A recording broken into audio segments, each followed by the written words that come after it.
aula com a questão de número 81. Olha, já resolvemos mais de 80 questões no nosso curso. Ou seja, muita questão, muitos exercícios, muitos assuntos para a gente gabaritar na prova. Na tela então, meus amigos. Questão 81.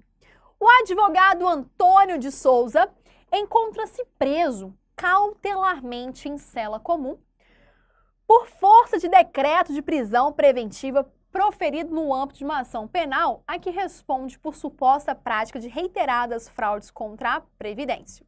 O advogado de Antônio requereu ao magistrado que decretou a prisão ou a transferência de seu cliente para a sala de Estado Maior.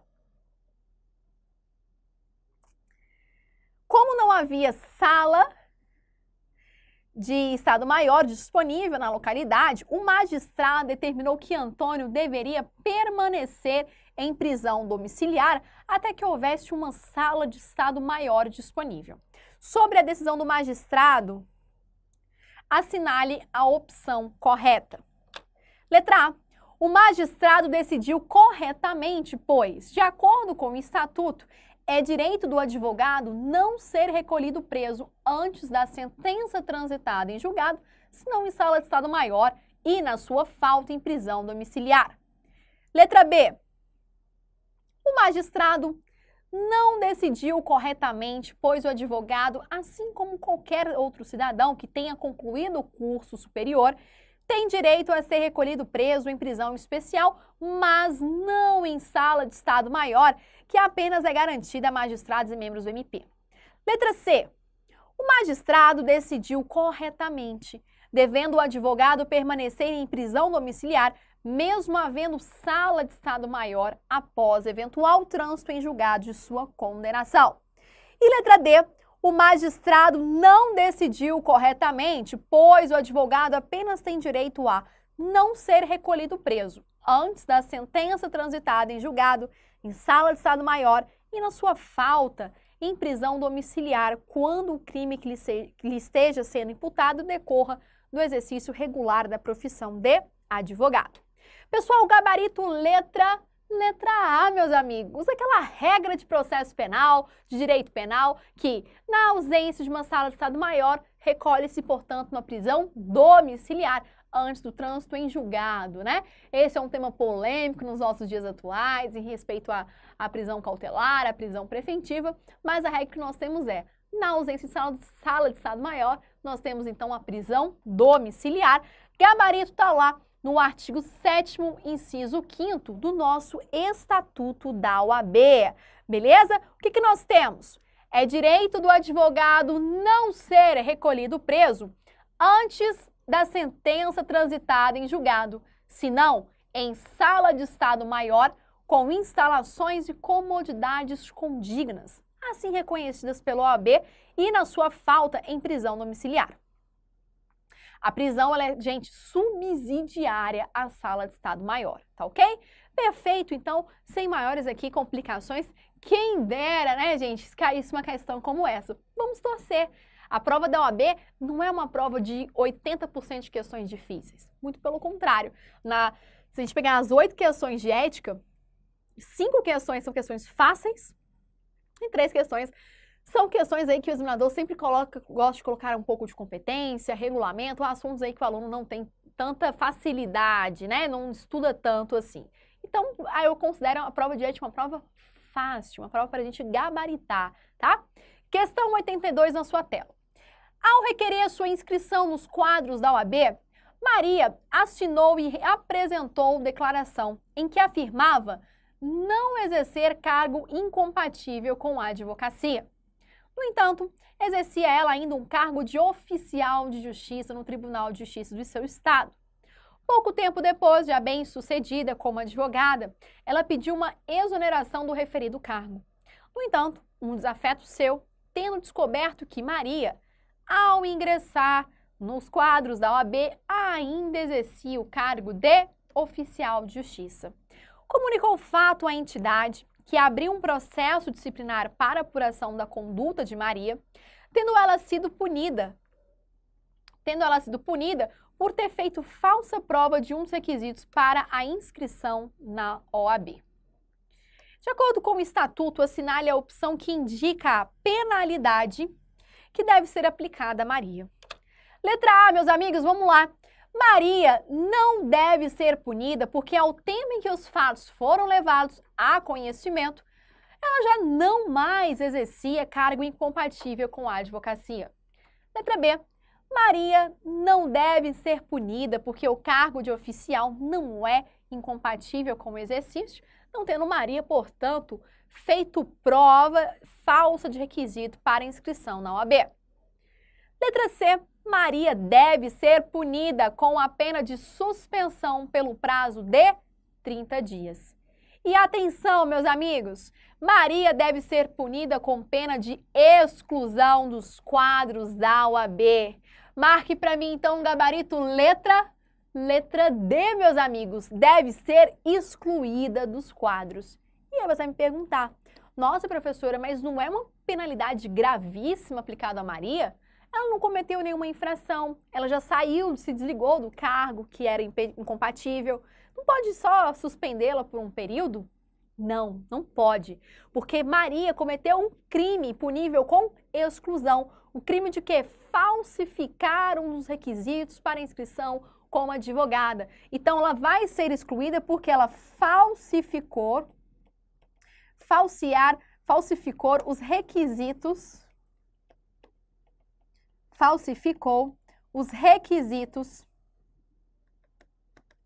para a inscrição como advogada, lá previsto no artigo 8º do Estatuto da Advocacia e da OAB. Tudo bem, meus amigos? Então, exclusão. Perfeito! Vamos para mais uma questão na tela de questão 83. Gente, essa questão sobre infração, suspensão e censura, você, meu aluno, deve rever lá o artigo 34, 36 do Estatuto, tá? Quais são as hipóteses puníveis com censura, quais são as hipóteses puníveis com suspensão e também com exclusão. Esses itens, requisitos, incisos para você memorizar é leitura, tá? Então você treina bastante, refaça esses slides anteriores, faça as questões novamente e sempre treine aí no seu material. Reforce a leitura. A prova da FGV é uma prova que requer muito a leitura de lei seca, tá? E se eu te falar, é uma base geral para todos os concursos públicos e para exame de ordem. Então, se você quer ir para uma prova objetiva sem estudar lei seca, vai comprometer com certeza a sua aprovação. Leitura obrigatória.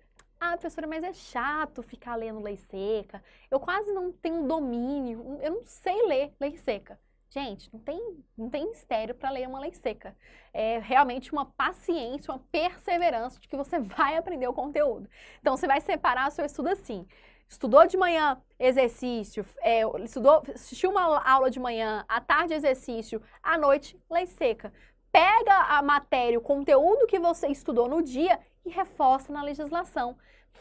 Eu sempre estudei, eu estudo, na verdade, muito rápido, né? Mas sempre quando eu estudava, sempre estudo, eu começo a ler em voz alta. Faça a leitura em voz alta, que você começar a escutar a sua voz e aí você vai ficar falando, repetindo umas 2, 3 vezes até memorizar. Se não for o suficiente, o que eu te indico?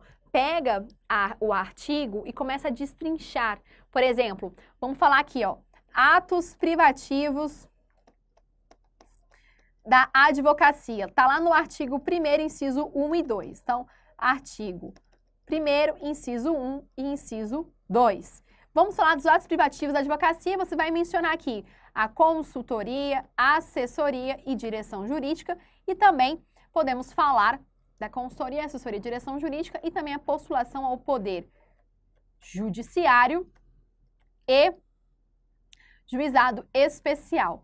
Destrincha a lei igual eu fiz aqui, ó. Consultor, assessor, diretor, poder judiciário e juizado especial. Assim, você consegue aí reforçar o conhecimento da matéria, consegue visualizar os temas, tá bom? Próxima questão, então, na tela, questão 83, que fala sobre Cláudio. Cláudia, advogada, inicialmente transitou pelo direito privado com a assunção de causas individuais e coletivas. Ao ser contratada por uma associação civil, deparou com questões mais pertinentes ao direito público. E e, por força disso, realizou novos estudos e contatou colegas mais experientes na matéria. Ao aprofundar suas relações jurídicas, também iniciou participação política na defesa de temas essenciais à cidadania. Por força disso, Cláudio foi eleita prefeito do município X em eleição bastante disputada, tendo vencido seu oponente, o também advogado Pradel, por apenas 100 votos. Eleita e empossada, motivada pelo sentido conciliatório, convidou seu antigo oponente para ocupar cargo em comissão na Secretaria Municipal de Fazenda. A partir disso, observando as regras, assinale a opção correta. Letra A. A prefeita exerce função incompatível com a advocacia? Letra B. O secretário municipal pode atuar em ações contra o município? Letra C. A prefeita deve pedir autorização para exercer a advocacia? E letra D. O secretário municipal pode atuar em pleitos contra o Estado federado. Pessoal, gabarito letra A. A prefeita é o quê? Chefe do Poder Executivo. Chefe do Poder Executivo está lá no artigo 28, inciso 1º do Estatuto da OAB. É cargo incompatível. Então, veja. Ah, professora, mas eu não lembrei que prefeito é chefe do Poder Executivo. Bom, então vamos começar a reforçar os seus conceitos, né? Chefe do Poder Executivo, presidente, vice-presidente da República, governador, prefeito, vereador, todos eles exercem cargos incompatíveis. Anota, deixa anotado no seu material, artigo 28, inciso 1º do Estatuto da Advocacia e da OAB.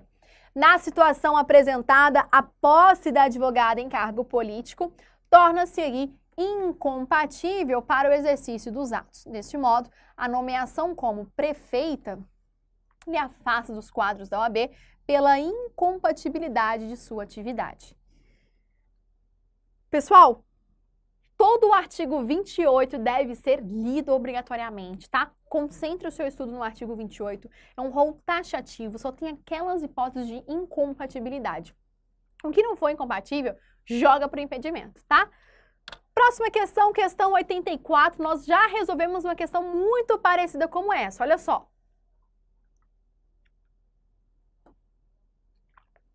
Ó, às 15h15, o advogado Armando aguardava no corredor do fórum o início de uma audiência criminal designada para as 14h30. A primeira audiência havia sido iniciada no horário correto, às 13h30, e a audiência da qual Armando participaria era a segunda da pauta daquela data. Armando é avisado por um serventuário de que a primeira audiência havia sido interrompida por 1 hora para que o acusado que não se sentira bem recebesse um atendimento médico e, por tal motivo, todas as demais teriam sido iniciadas com atraso. Mesmo assim, Armando informa ao serventuário que não iria aguardar, afirmando que, de acordo com o estatuto, tem direito, após 30 minutos do horário, a se retirar onde se encontre aguardando o pregão para o ato judicial. A partir disso, assinale a opção correta. Letra A, pessoal, Armando poderia se retirar, pois o advogado tem o direito de não aguardar por mais de 30 minutos para a realização do ato. Letra B, Armando não poderia se retirar, pois a autoridade que presidiria o ato participaria e estava presente. Letra C, Armando não poderia se retirar do recinto, pois a prerrogativa por ele invocada não é válida para audiências criminais. E, por fim, letra D, diz que Armando poderia se retirar do recinto, pois não deu causa ao atraso da audiência. Gabarito letra B, gente, ele não pode porque o juiz estava dentro do tribunal. O advogado só pode se retirar de uma audiência que teve atraso quando, gente? Quando o juiz não estiver no tribunal. Somente nesta hipótese. Então, gabarito letra B, artigo 7º, inciso 20 da Lei 8.906 de 94. Então, o advogado pode se retirar quando não estiver presente no tribunal. Cuidado com isso. Às vezes você gosta de memorizar só a regra. Ah, atrasou, posso sair? Cuidado, temos exceção. Só pode sair quando o magistrado não estiver no tribunal. Perfeito? Maravilha, vamos avançar para a próxima questão, questão 85 na tela. Diz assim, o estagiário Marcos trabalha em determinado escritório de advocacia e participou ativamente da elaboração de determinada peça processual que estava para ser analisada pelo magistrado da vara em que o processo tramitava, assinando ao final a petição em conjunto com alguns advogados do escritório. Como conhecia muito bem a causa, resolveu falar com o magistrado com o objetivo de ressaltar de viva voz alguns detalhes relevantes. Quando o magistrado percebeu que estava recebendo um estagiário do escritório e não um dos advogados que atuava na causa, informou ao estagiário que não poderia tratar com ele sobre o processo, solicitando que os advogados viessem em seu lugar se entendesse necessário. Marcos, muito aborrecido, afirmou que faria uma representação contra o magistrado por entender que suas prerrogativas foram violadas. A respeito da conduta de Marcos, assinale a opção correta. Letra A, meus amigos. Marcos teve a prerrogativa violada, pois é direito do advogado e do estagiário inscrito na OAB dirigir-se diretamente ao magistrado nas salas e gabinetes, independentemente de horário previamente marcado, observando-se a ordem de chegada. Letra B diz que Marcos não teve sua prerrogativa violada, pois apenas deve dirigir-se diretamente ao magistrado quando os advogados que atuam na casa estiverem impossibilitados de fazer, sendo a atuação do estagiário subsidiária em relação à atuação do advogado. Letra C diz que Marcos não teve sua prerrogativa violada, pois apenas o advogado tem direito de dirigir-se diretamente ao magistrado nas salas e gabinetes, independentemente de horário previamente marcado, observando-se a ordem de chegada. Ao contrário, Marcos praticou um ato excedente à sua habilitação e, em razão disso, ficará impedido, posteriormente, de obter a sua inscrição definitiva como advogado. E, por fim, letra D, meus amigos, Marcos não teve sua prerrogativa violada, pois apenas o advogado tem direito a dirigir-se diretamente ao magistrado nas salas e gabinetes, independentemente de horário previamente marcado, observando-se a ordem de chegada. Ao contrário, Marcos praticou um ato excedente à sua habilitação e deve ser punido com censura. Gabarito letra D, claro, gente. Ele cometeu um ato que excedente à sua habilitação. Vamos relembrar o que o estagiário pode fazer?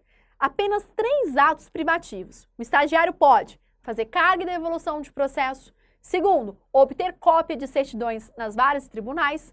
E terceiro, o estagiário ele pode fazer o quê? Petição de juntada. Apenas esses 3 atos. O estagiário, gente, ele não é substituto de advogado. O estagiário não pode, quando no impedimento de um advogado, comparecer em seu lugar. Estagiário não é representante de advogado, tá?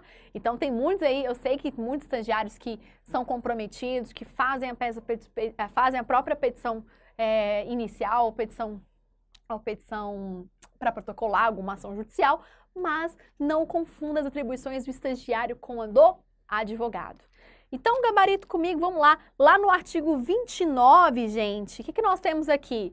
O artigo 29, parágrafo 1º e 2º do Regulamento Geral da OAB, tá? Aqui nós temos os atos privativos do estagiário. Lembrando a vocês do artigo 34, inciso 29 e também artigo 7º, inciso 8º. Amigos, veja só, o estagiário, quando ele está inscrito na OAB, ele também está vinculado às normas e regras da OAB, tá? Então, se ele comete uma infração, ele vai responder por isso. Mas é claro, toda infração tem um tempo a ser cumprido, nada é para sempre eterno. Então, se ele cometeu um deslize, foi excluído na época de estagiário, claramente, quando ele for dar entrada como advogado, vai ter um tempo para ser cumprido, tá bom? Então, vamos para a próxima questão? Questão na tela, questão 86. Veja comigo. Mara, ela é advogada atuante, tendo especialização na área civil. Procurada por um dos clientes da área empresarial, ela aceita o mandato. ocorre que seu cliente possui em sua empresa um departamento jurídico com numerosos advogados e um gerente. Por indicação deles, o cliente determina que Mara inclua no mandato que lhe foi conferido os advogados da empresa para uma atuação conjunta. Olha que tema interessante.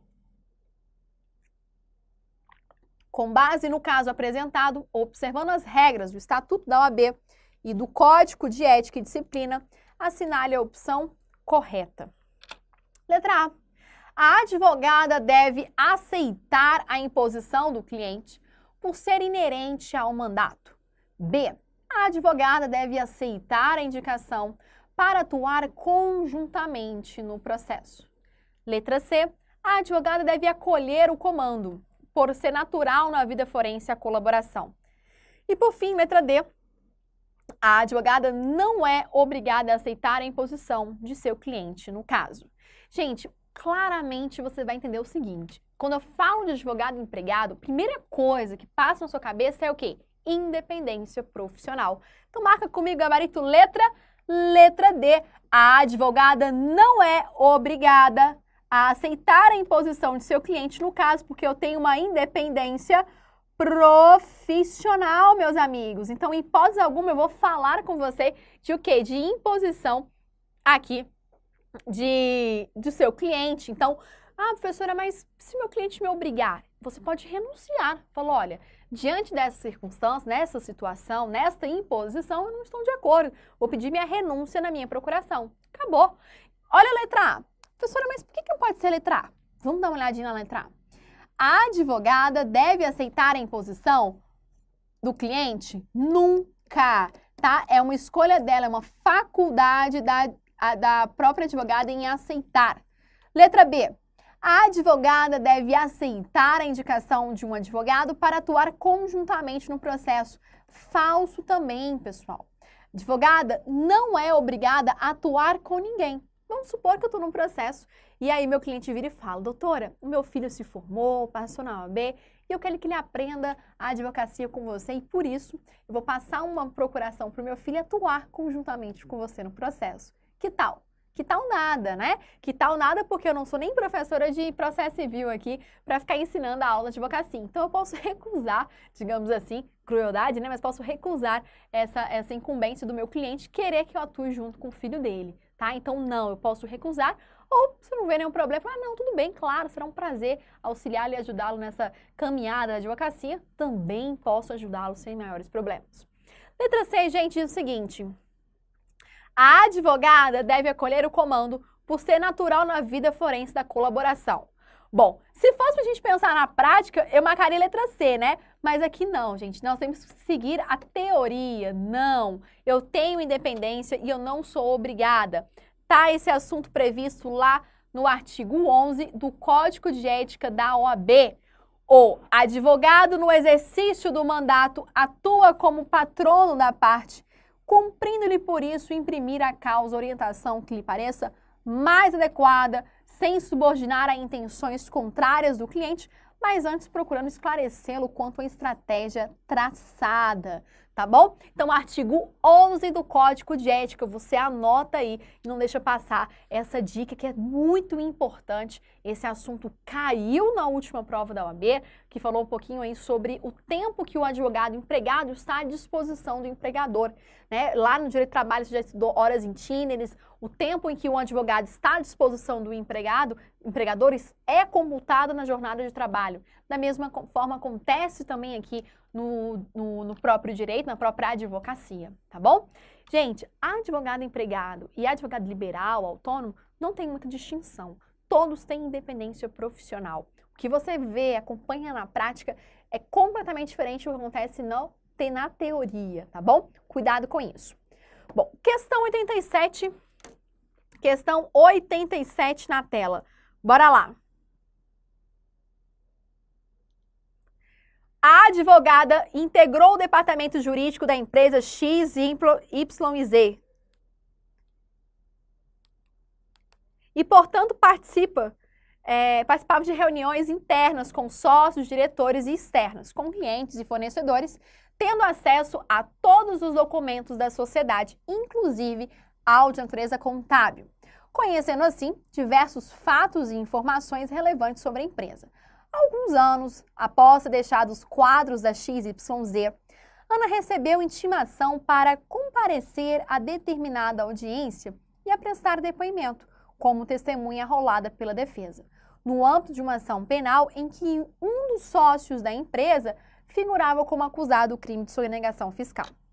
Sobre essa questão, observando as regras, assinale a opção correta. Letra A. Ana terá o dever de depor, pois o bem jurídico à administração da justiça é mais relevante do que o bem jurídico da inviolabilidade dos segredos. Letra B. Ana terá o dever de depor, pois foi desobrigada por seu ex-cliente do dever de guardar sigilo sobre os fatos de que tornou conhecimento após como advogada da XYZ. Letra C.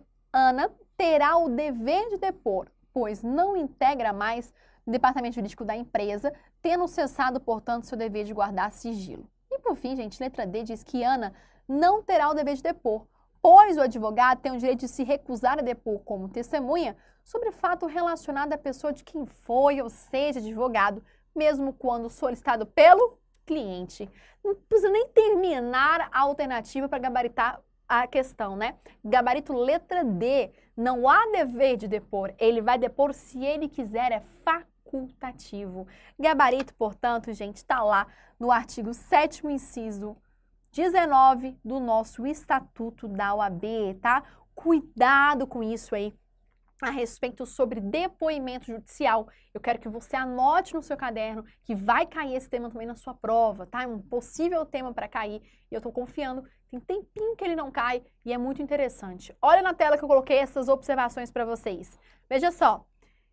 Trata-se de prerrogativa da advocacia recusar-se a depor diante das situações previstas em lei.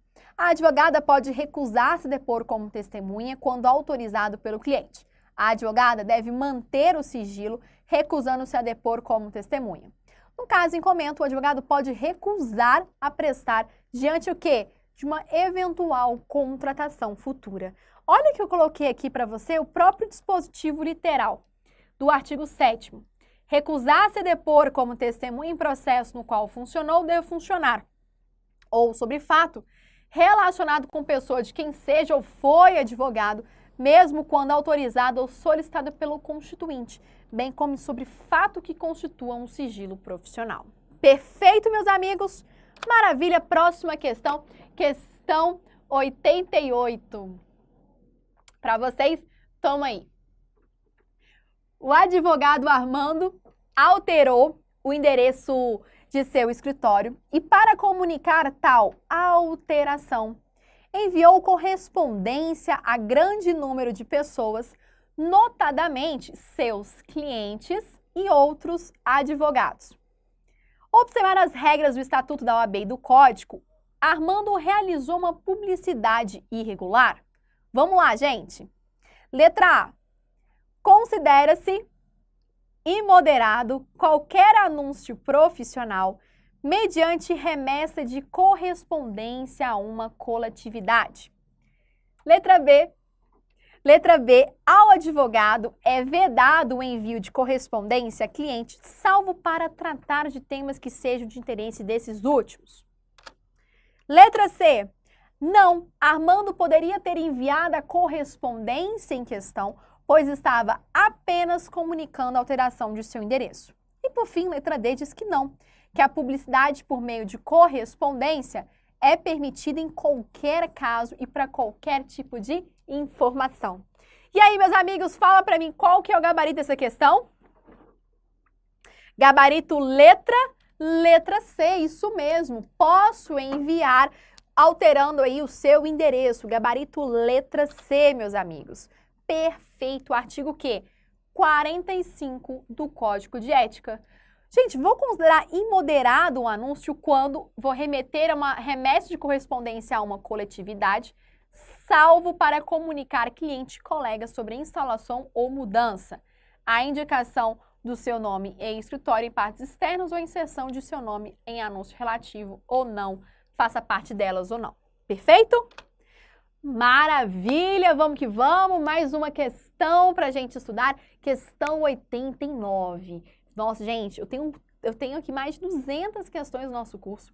Então, por isso que eu vou correndo com vocês e abordando ponto a ponto com cada questão e tema interessante com vocês, tá bom? Próxima questão, então, na tela, questão 89.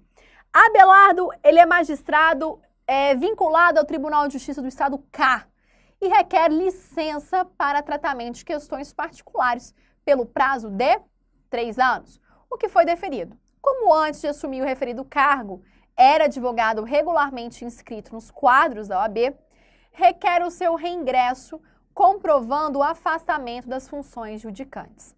Nestes termos do Estatuto, assinale a alternativa correta. Letra A.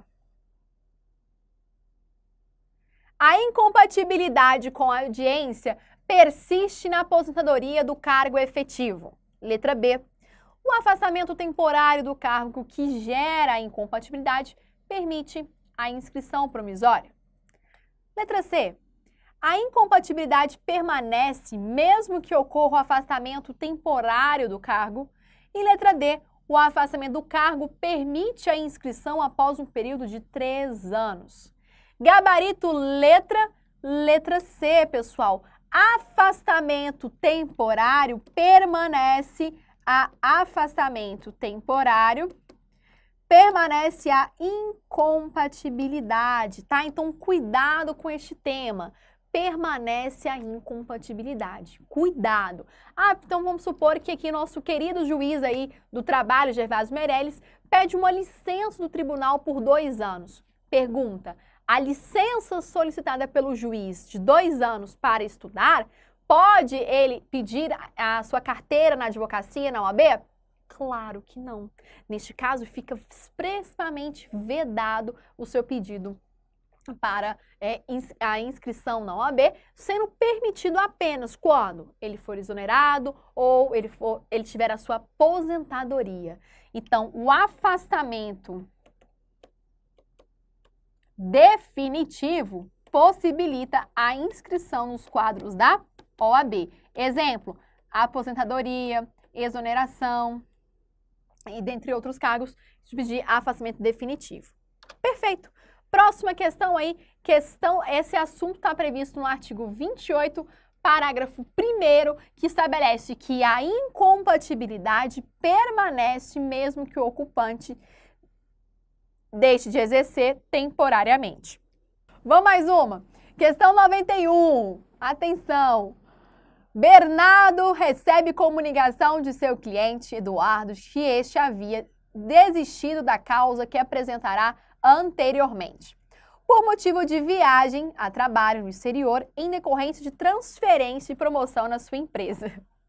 Houve elaboração da petição inicial, contrato de prestação de serviço e recebimento adiantado de custos e honorários advocatícios. Veja só, vamos lá para as informações. Bernardo recebe comunicação de que seu cliente havia desistido da causa em que apresentou anteriormente, por motivo de viagem de trabalho no exterior em decorrência de transferência de promoção. Houve elaboração, atenção pessoal, houve elaboração da petição inicial, contrato de prestação de serviço e recebimento adiantado de custos de honorários.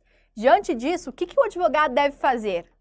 Letra A, amigos, devolver os honorários antecipados sem abater os custos do escritório. Letra B, prestar contas ao cliente de forma pormenorizada. C, arquivar os documentos do escritório como forma de garantia. E letra D, realizar um contrato vinculando o cliente ao escritório. E aí, meus amigos, o que ele deve fazer? Gabarito letra B, prestar contas ao cliente de forma pormenorizada. Amigos, olha só, eu recebi os honorários, então eu vou prestar contas daquilo que eu fiz. Gabarito letra B. Onde que está isso, professora? Artigo 12, parágrafo único do Código de Ética da OAB. Eu peço licença para fazer a leitura com vocês a respeito desse assunto. Olha só.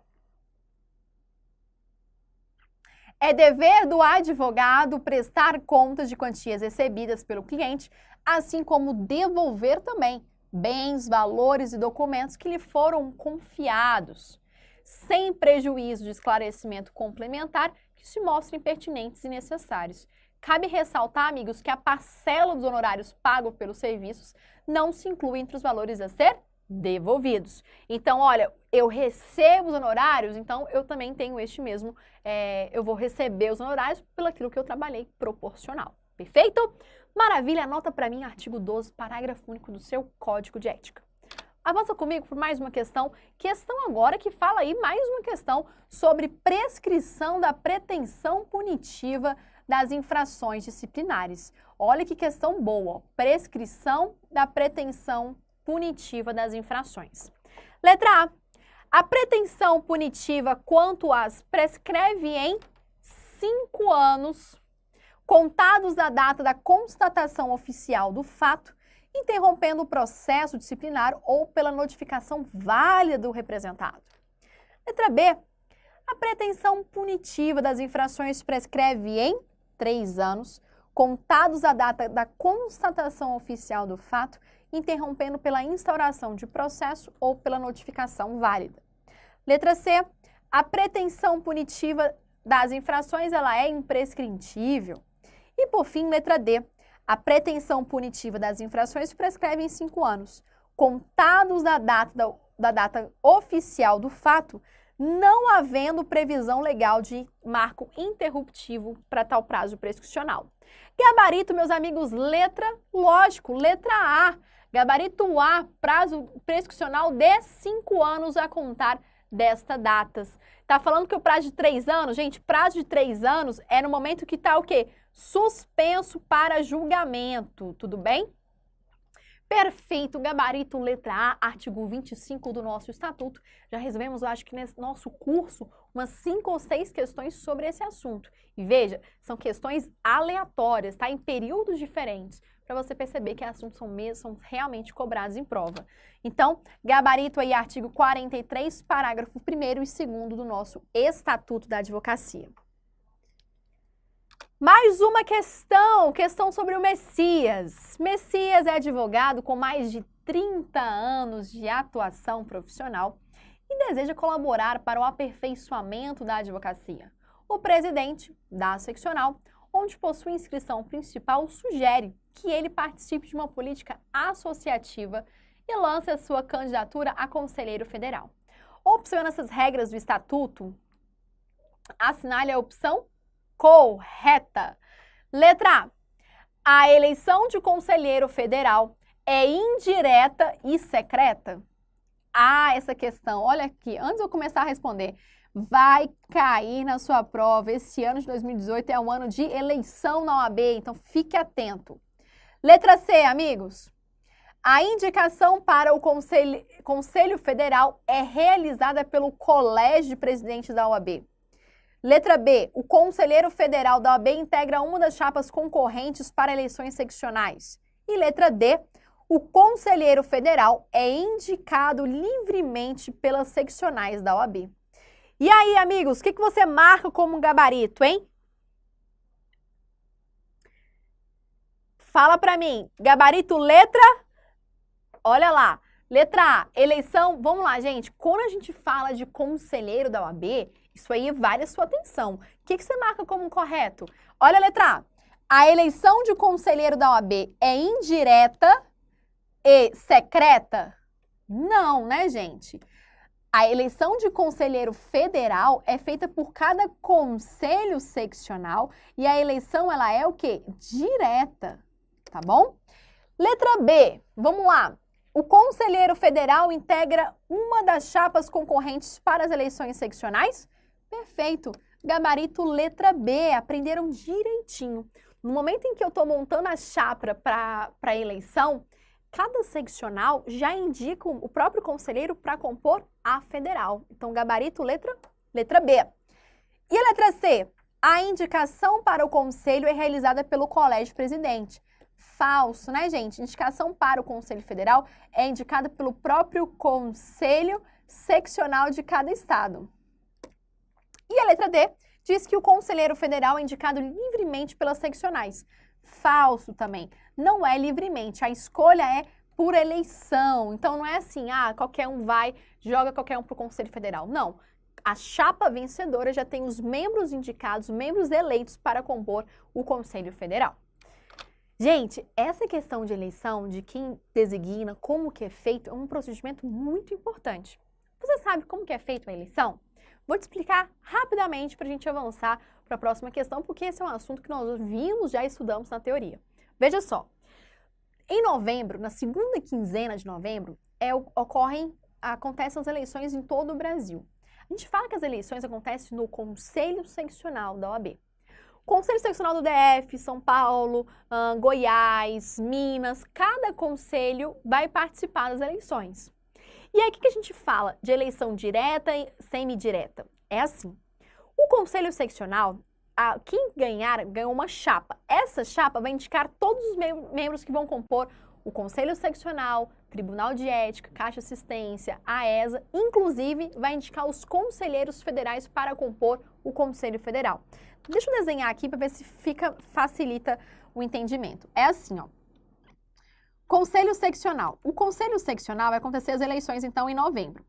Então, todos os advogados vinculados na seccional, o voto ele é obrigatório. Voto obrigatório. Se você justificar, tudo bem, você não paga multa. Mas se não justificar, você paga. Então, voto obrigatório, todo mundo vota. E aí vão ser eleitos as chapas, né? As chapas que vai ganhar. Cada chapa, vamos colocar aqui 4 chapas.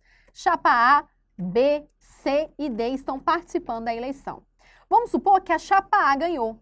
A chapa A ela vai indicar os membros que vão compor a diretoria do Conselho Seccional, vai colocar também os membros do Tribunal de Ética e Disciplina, vai falar dos membros da Caixa de Assistência dos Advogados, os membros da diretoria da subseção, inclusive os conselheiros federais.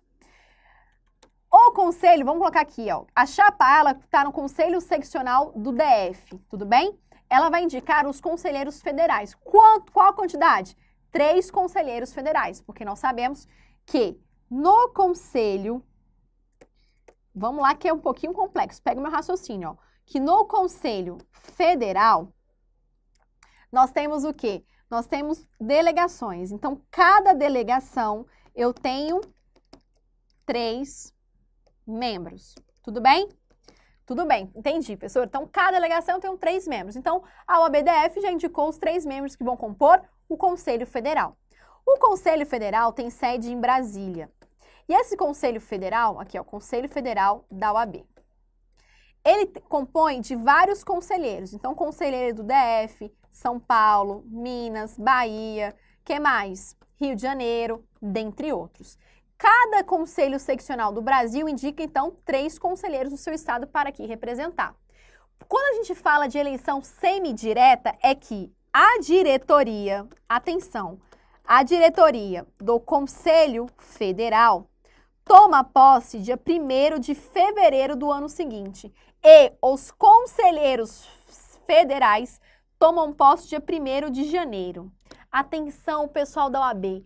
A diretoria do Conselho Federal é uma votação semidireta, porque somente os conselheiros federais individualmente escolhem os seus representantes, os membros da diretoria. Então, é claro que eu também tenho uma chapa para a diretoria do Conselho Federal. Essa chapa, quem vai eleger, quem vai votar, vai ser apenas os conselheiros federais. Então, veja, a eleição no Conselho Seccional acontece no mesmo período em todo o Brasil. Para eleger os membros da diretoria, apenas os conselhos federais eleitos têm esse direito. Então, vai acontecer a eleição esse ano, novembro de 2018. Então, em janeiro do ano que vem, vamos ter uma nova diretoria tomando posse, assumindo o Conselho Seccional e o Conselho Federal. No Conselho Federal, eu só vou ter, em 1º de janeiro, apenas os conselheiros federais. Mas eu vou fazer a votação desses conselheiros federais, vão votar e escolher a diretoria que vai tomar posse 1º de fevereiro, tá bom? Então, só para você relembrar aquilo que a gente já estudou, é claro que não é fácil você conseguir visualizar a estrutura da eleição, como que funciona. Tenta pensar numa gincana de escola, onde você tem várias turmas, várias gincanas, várias equipes e uma equipe ganhadora. Essa equipe que ganhou vai eleger todo mundo que vai mandar na escola. É mais ou menos assim. Ó, vamos falar que eu vou fazer uma gincana para dizer quem vai ser o líder da escola durante um ano, o exercício de um ano. Então, a equipe que ganhou vai ter, então, o chefinho de setor, o chefinho da sala A, o chefinho da sala B, enfim, vai montar, designar todos os responsáveis por aquela escola. Seria mais ou menos assim que funciona a eleição na OAB, tá bom? Próxima questão, então, questão 94 na tela. Antônio, ele recebe Paulo, um antigo cliente no seu escritório de advocacia onde presta serviços.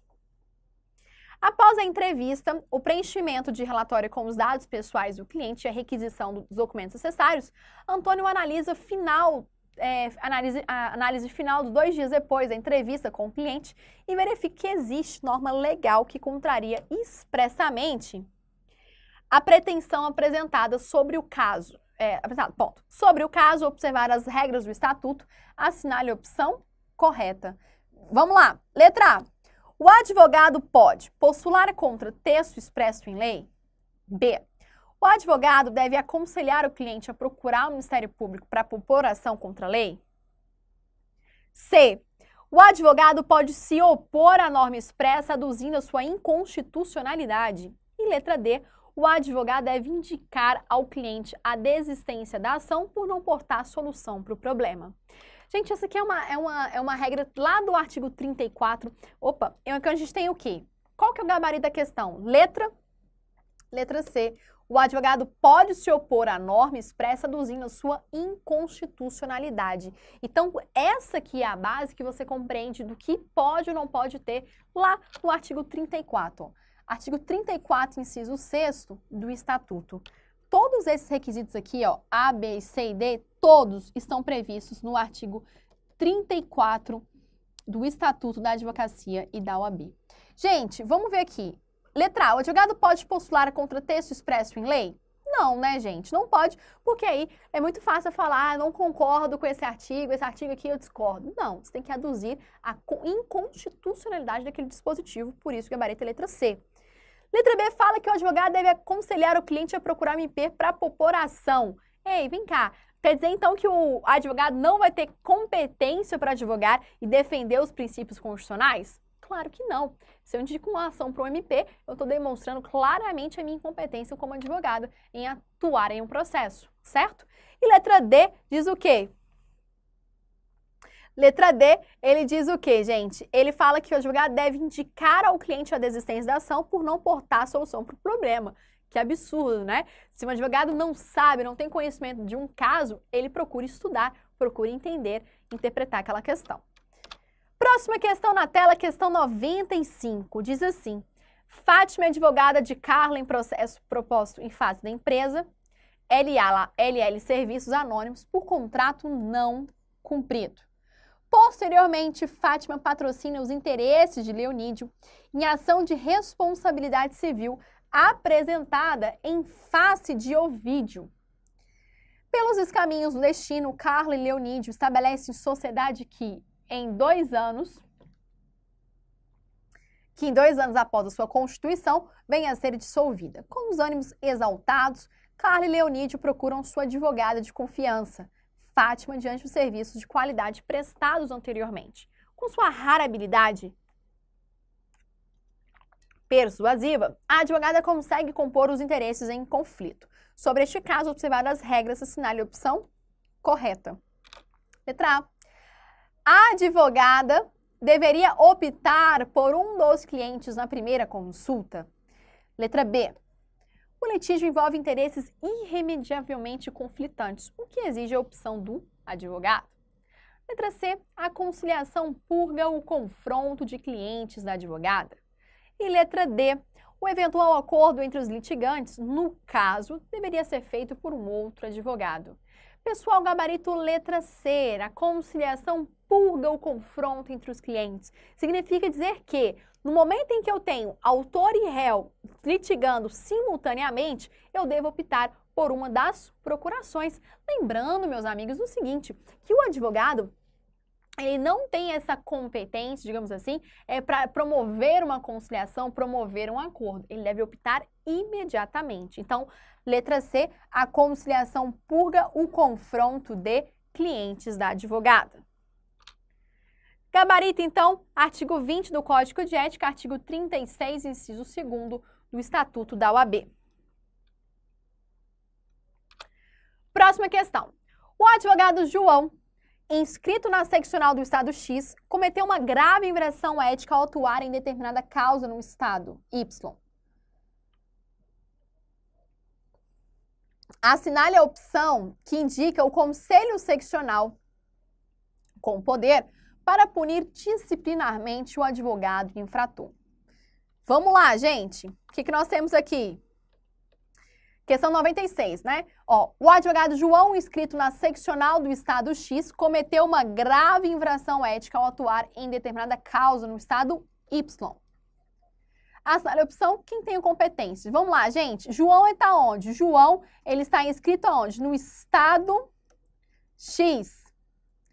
Inscrito na seccional do Estado X, cometeu infração aonde? Cometeu a infração que ele cometeu foi no Estado Y. Gabarito, então, é o quê? Apenas a seccional do Estado Y terá o poder para punir disciplinarmente. Gente, aqui na OAB, aqui no Estatuto, o local que o advogado comete a infração é o local em que vai ser o quê? O Conselho Seccional responsável para punir. Não há que se falar em uma competência concorrente, nem uma competência comum, tá? Se eu tenho uma inscrição principal aqui em Brasília e cometo uma infração lá no Rio de Janeiro, lá no evento de revisão de véspera, o que acontece? O Conselho do Rio de Janeiro tem a competência para aplicar uma infração disciplinar. Fui clara? Essa questão é claramente no artigo 70 do Estatuto da OAB, tá lá. Gente, esse assunto também vai cair na sua prova, tá? Já resolvemos muitas questões desse assunto e é um assunto que cai recorrente em prova e vai continuar caindo, porque muitos alunos se confundem e acabam errando. Bora para mais uma questão, questão 97 na tela. Os advogados X de Souza e Y dos Santos requereram um registro da sociedade de advogados denominando Souza Santos e Andrade Sociedade de Advogados. Tempos depois, o X de Souza vem a falecer, mas os demais sócios decidem manter na sociedade o nome do advogado falecido. Sobre isso, pessoal, assinale a opção correta. Letra A. É possível manter o nome do sócio falecido desde que previsto tal possibilidade em ato constitutivo da sociedade? Letra B. É possível manter o nome do sócio independente de previsão do ato constitutivo? Letra C. É absolutamente vedado a manutenção do nome falecido na razão social da sociedade. E letra D, é possível manter, pelo prazo máximo de 6 meses, o nome do sócio falecido. Galera, gabarito letra A, é possível manter o nome do sócio falecido. Nós conversamos com isso lá no início da nossa aula, né? Fizemos várias questões sobre isso e é realmente assim que cai na sua prova, tá? São essa questão aqui em 2015, uma questão bem recente, vamos assim considerar. Então, artigo 16, parágrafo 1º do Estatuto. Bora mais uma questão? Questão na tela. O Bernardo é bacharel em Direito, mas não está inscrito nos quadros da OAB, apesar de aprovado no exame de ordem. Não obstante, tem atuação na área da advocacia, realizando consultorias e assessorias jurídicas. Vamos lá, gente. A partir da hipótese apresentada nos termos do regulamento, ó, Regulamento Geral da OAB, assinale a opção correta. Letra A. Tal conduta é permitida por ter o bacharel logrado a aprovação na OAB. Letra B. Tal conduta é proibido por se equiparar à captação de clientela. Letra C. Tal conduta é permitida mediante autorização do presidente da seccional. E letra D. Tal conduta é proibida, tendo em vista a ausência de inscrição na Ordem dos Advogados do Brasil. Gabarito, pessoal, letra D, meu povo. Justamente isso. Se você não tem inscrição, você não pode exercer atos privativos da advocacia. É uma questão simples, mas é uma questão também que caiu. Um entendimento muito parecido no último exame, gente. Que a prova de ética não é uma prova difícil. Você tem que ter o domínio. Se errar uma questão de ética, é praticamente um absurdo, tá, gente? Então, cai questão assim desse jeito, professora? Cai questão desse jeito. Nós sabemos o quê? Que lá no artigo 1º, o inciso 1 e inciso 2, nós temos os atos privativos da advocacia. E quais são os atos privativos da advocacia? Simples, nós temos a consultoria, a assessoria e a direção jurídica, assim como também tem o quê? Postulação ao poder judiciário e também ao juizado especial, tá bom? Perfeito, vamos mais uma questão. Questão 99, olha lá. João é advogado da sociedade empresária, atuando em diversas causas do interesse da companhia, controle da sociedade.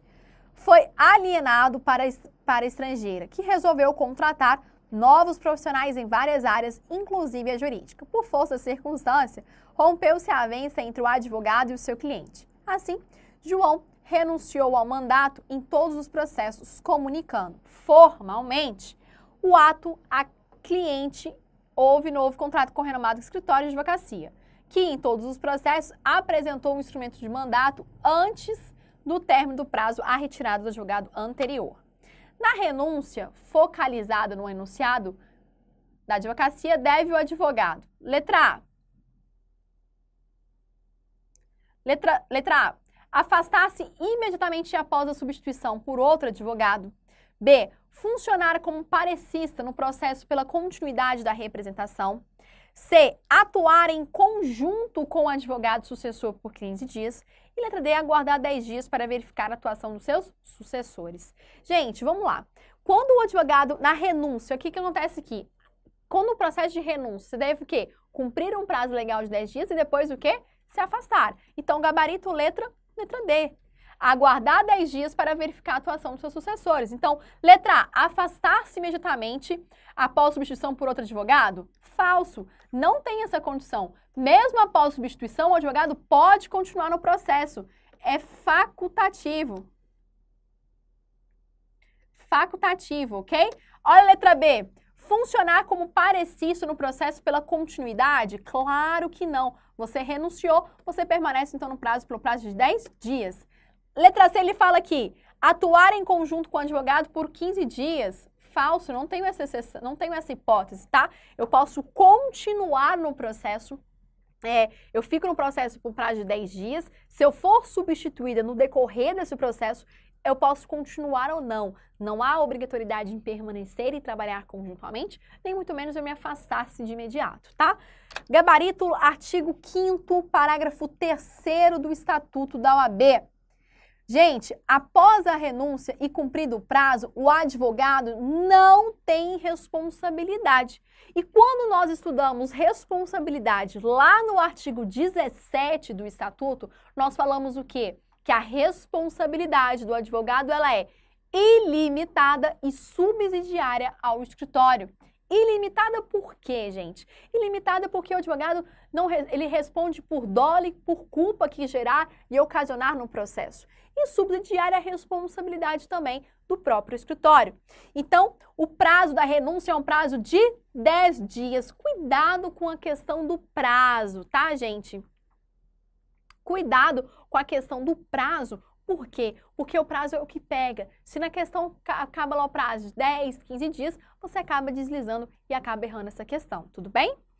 Maravilha, então. Próxima questão, questão de número 100, Jorge. Jorge, tá ligado aí, Jorge? Questão 100. Nós chegamos à metade do nosso curso de questões, 100 questões já resolvidas aqui no nosso curso de questões. Eu acredito que o curso mais completo que existe é esse, viu? Porque você tem a teoria, você tem livro digital, você tem curso de questão.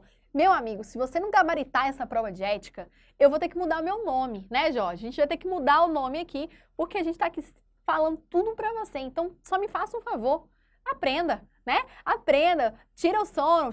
Eu tenho, Jorge, tô dando aula aqui pra você, para o pessoal aqui, e eu acho que tem, assim, 90% tá no celular.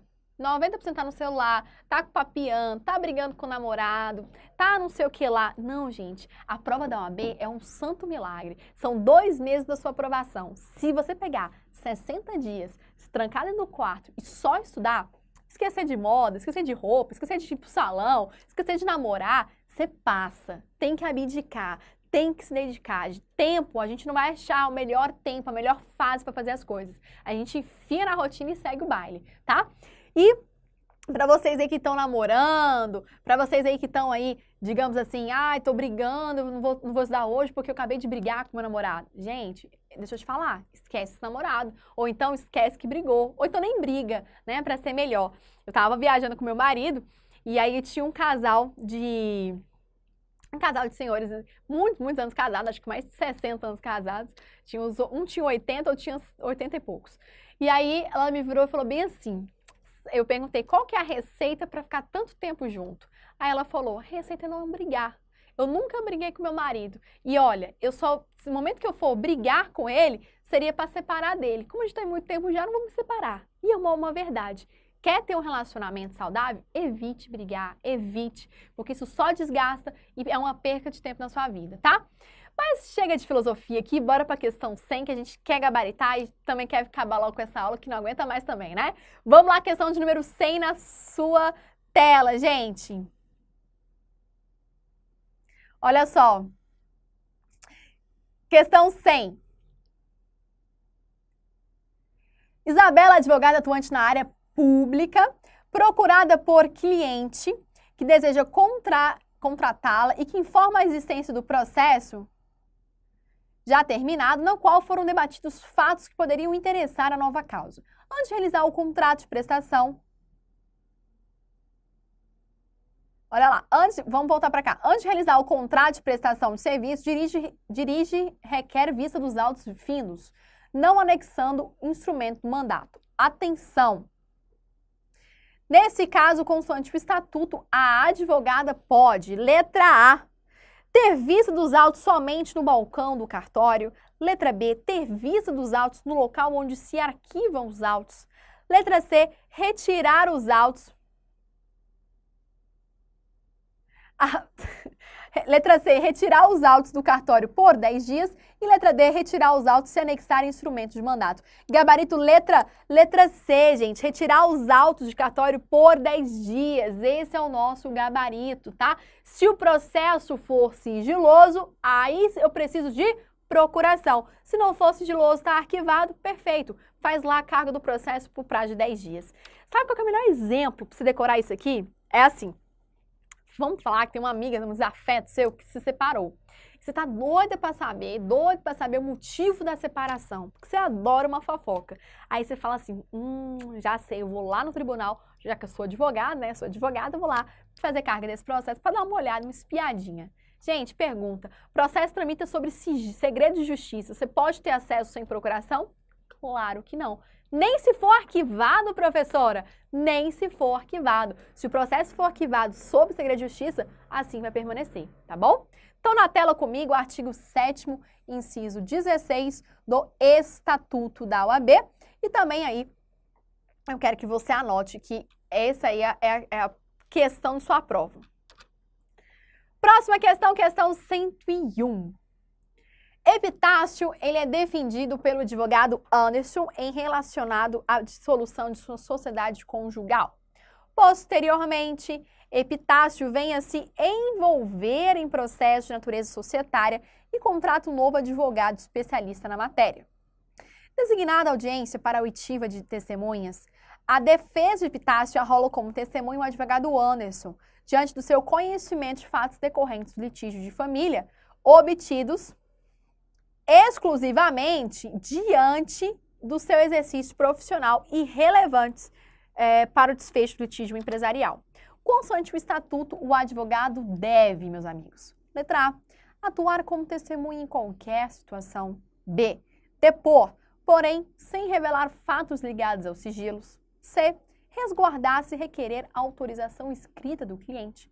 E letra D, buscar suprimento judicial para depor em juízo. Gente, gabarito letra B. O advogado pode depor, desde que ele não revele os motivos do sigilo profissional.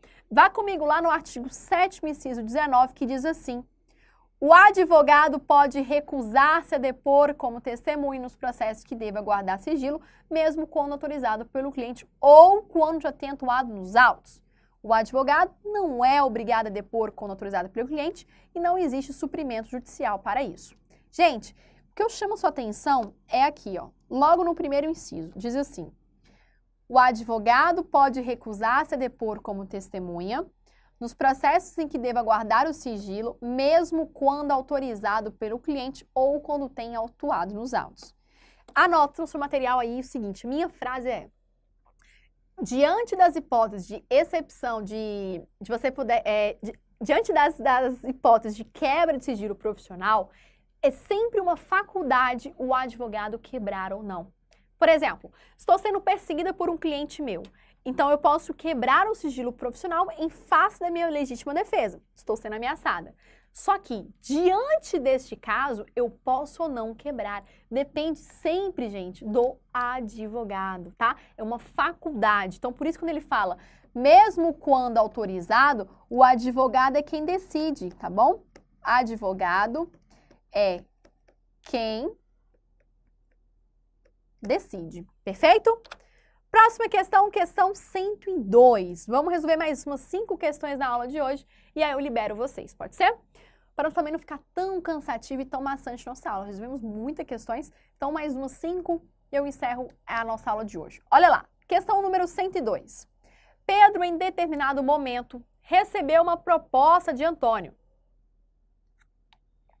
colega de colégio, que se propôs a agenciar a indicação de novos clientes, mediante pagamento de comissão, a ser retirados os honorários cobrados aos clientes nos moldes da prática desenvolvida comercial. Com base nesse caso, utilizadas as regras, assinale a opção correta. Letra A.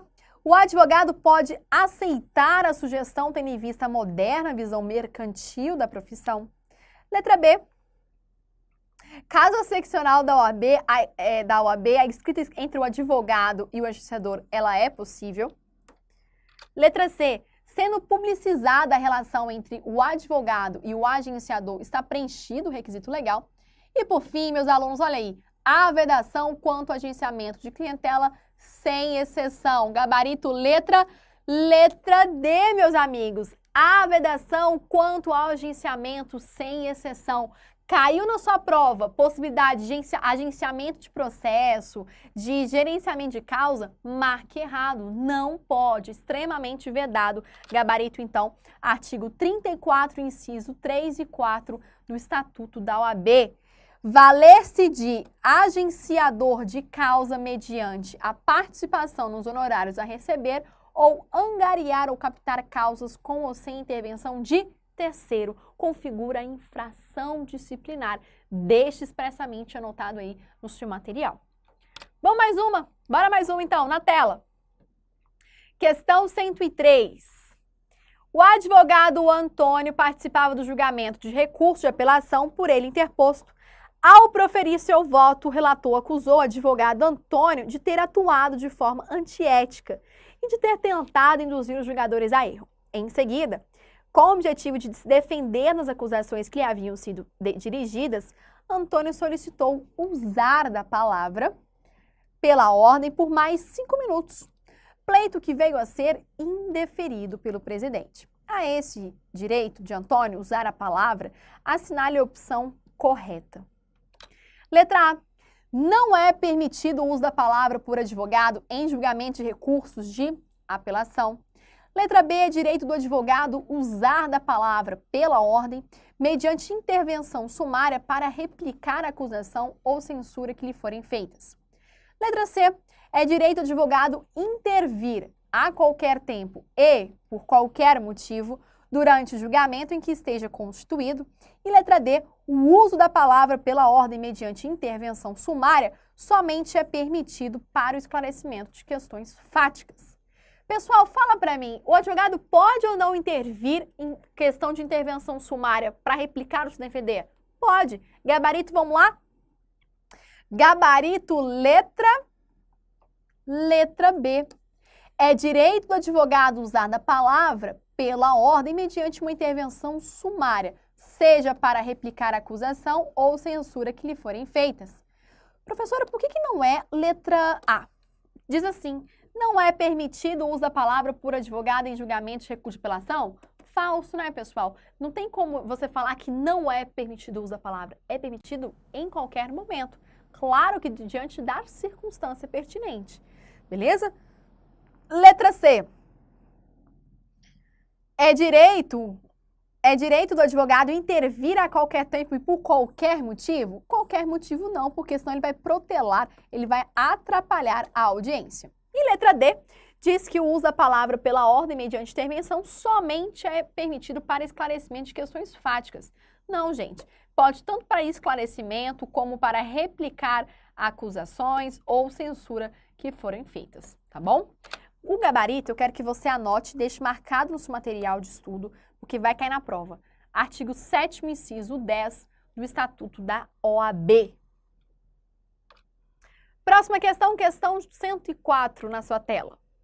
Ao decretar segredo de justiça nos autos de determinada investigação policial, o magistrado alertou o delegado de polícia de que, aos advogados ali constituídos, deveria ser facultado o acesso à integralidade dos elementos de prova já documentado nos autos, ressaltando, no entanto, expresso e reservadamente que ninguém, nem mesmo um advogado constituído por meio de instrumento, poderia ter acesso à medida cautelar de interceptação telefônica em andamento.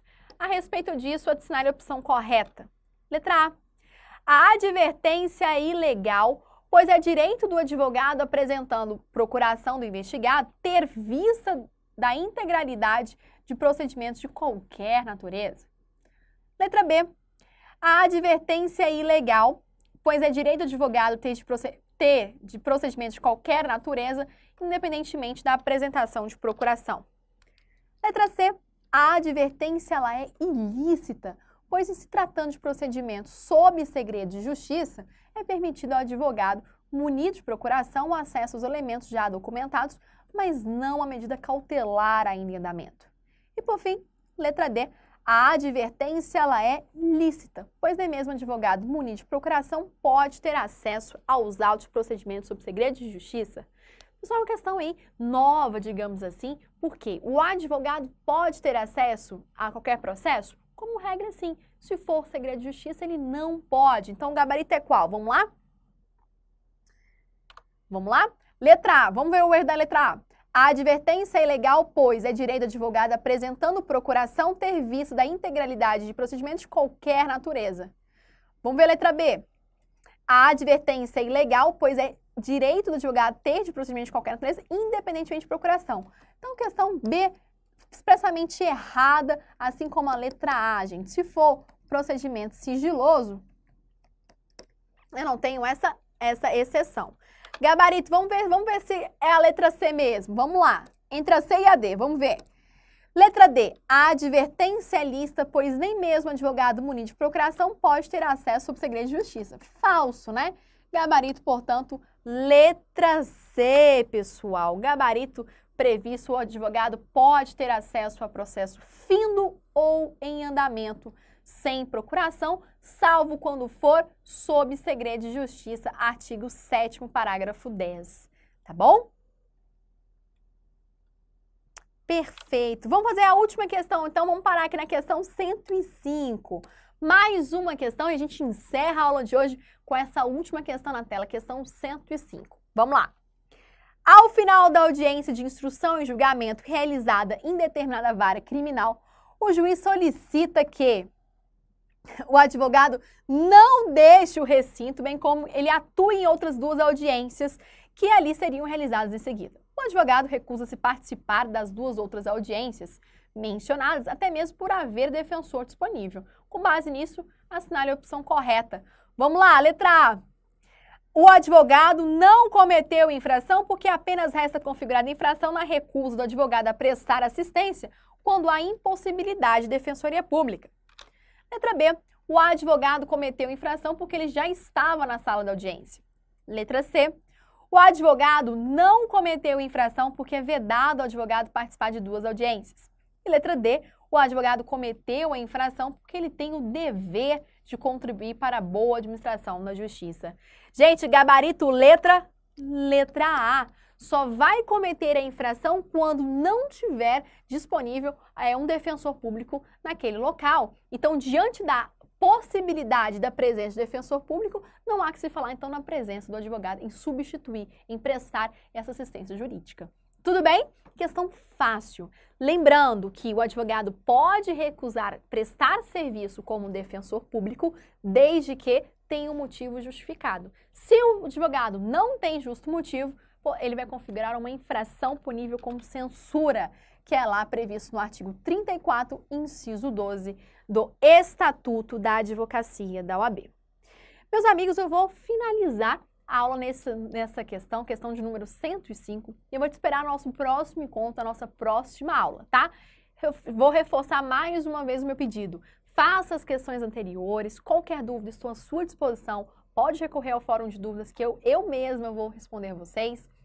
E é claro que a gente está aqui reforçando cada vez mais, cada aula, resolvendo uma série de questões e, sem dúvida nenhuma, vamos gabaritar ao final da sua prova. Então, te espero na próxima aula.